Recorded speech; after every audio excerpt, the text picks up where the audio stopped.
Hey, I want to thank you for clicking on this question because it is so easy to think, it's such a small thing, this aspect of touch. But guess what? In clinical studies of what makes a strong family, one consistent thing you see is appropriate, meaningful touch. Now, why? Why is touch such a big deal?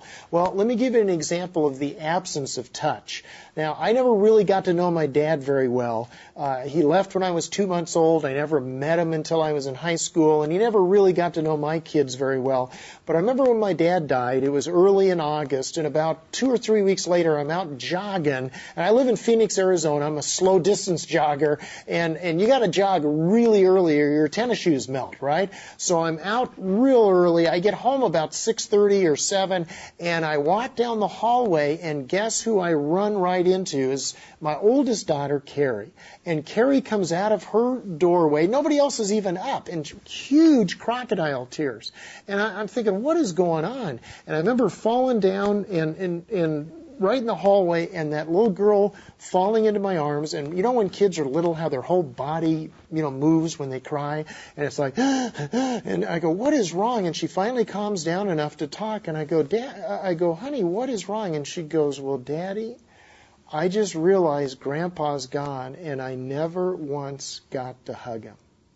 Now, you know what? You want to leave a hole in a little child's heart, then don't provide appropriate, meaningful touch. Now, don't get me wrong, how many times have I said appropriate already? Like a dozen, right? You don't go out and hug everything that moves, you get arrested. But with your own kids, the bottom line is appropriate touch can be hugely important. Let me give you a quick example. Guess what my mom did for me?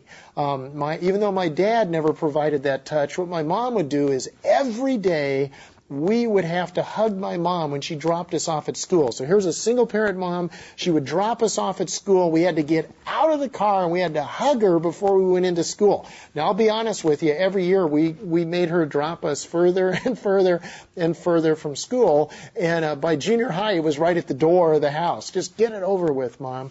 But I am so thankful for a mom that provided that example of appropriate and meaningful touch, because that's really where I learned with my own kids, and then later in clinical literature and even in the Bible, how important that small act of touch is to help a kid feel that they're incredibly valuable.